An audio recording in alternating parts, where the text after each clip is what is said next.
Hello दोस्तों, आपने ED का नाम तो सुना ही होगा, जिसने अभी अरविंद केजरीवाल को अरेस्ट किया है, जो भारत की कैपिटल दिल्ली के सीएम हैं।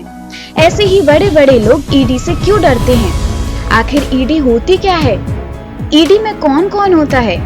ईडी लोगों के घर पर छापा मारती है, ये तो आपने सुना होगा, पर ईडी उन पैसों का करती क्या है? ये पैसे किसके पास जाते हैं?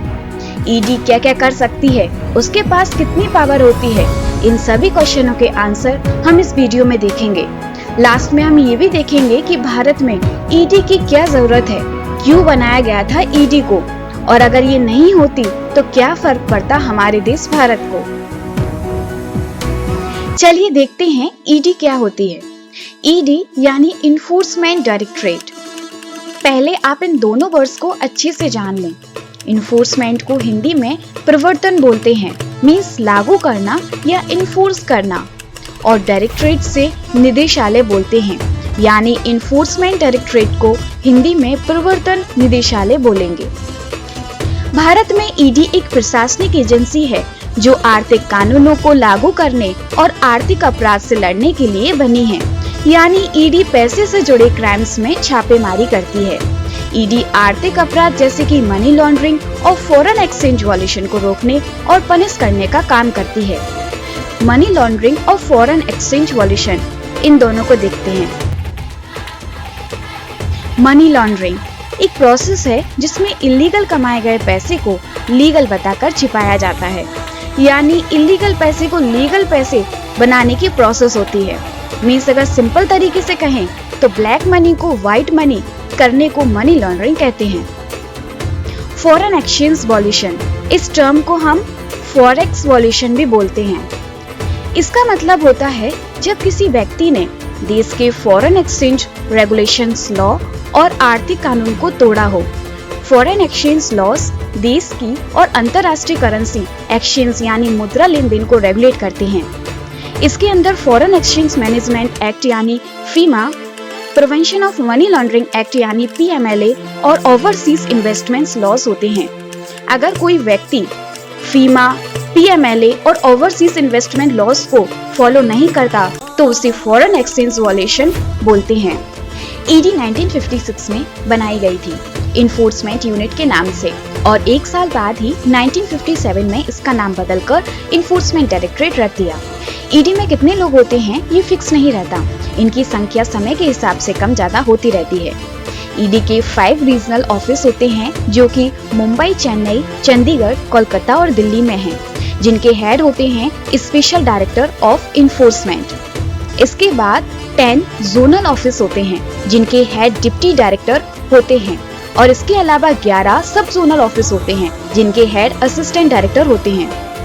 ईडी के अंदर IRS, IPS, IS लेवल के ऑफिसर्स होते हैं।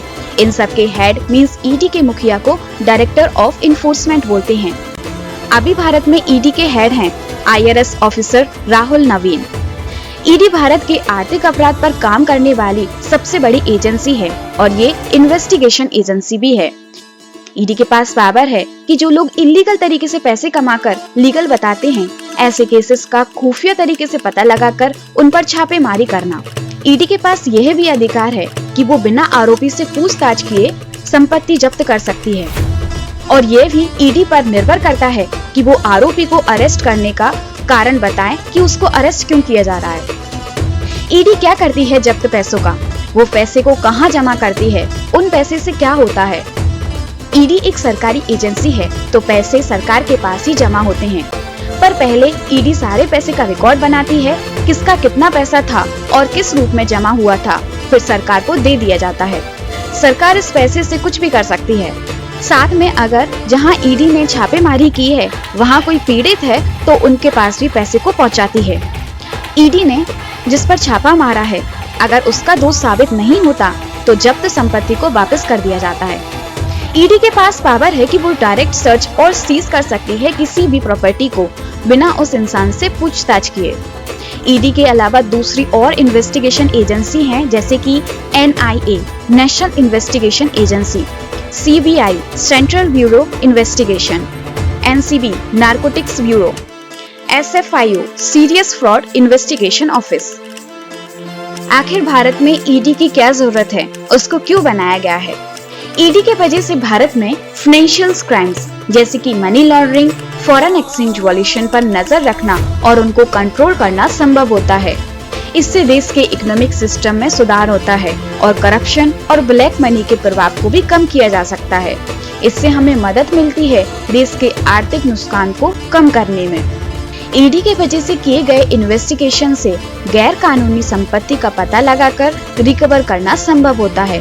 इससे देश के रिसोर्स का वेस्टेज रोका जा सकता है और पब्लिक फंड को अच्छे तरीके से इस्तेमाल किया जा सकता है।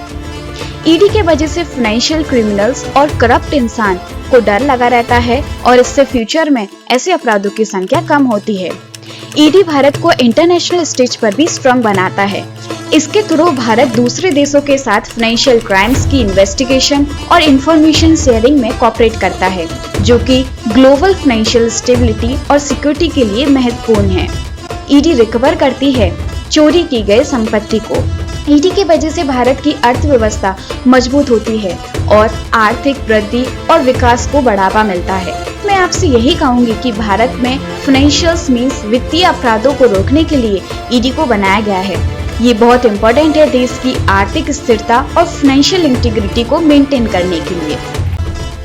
ईडी की जितनी इन्फॉर्मेशन मेरे पास थी मैंने आपके साथ शेयर की। अगर आप इसके अलावा कुछ और भी जानते हो ईडी के बारे में तो कमेंट में जरूर बताएं और वीडियो अच्छी लगी हो तो वीडियो को लाइक करके चैनल को सब्सक्राइब कर लें। वीडियो देखने के लिए आपका बहुत धन्यवाद।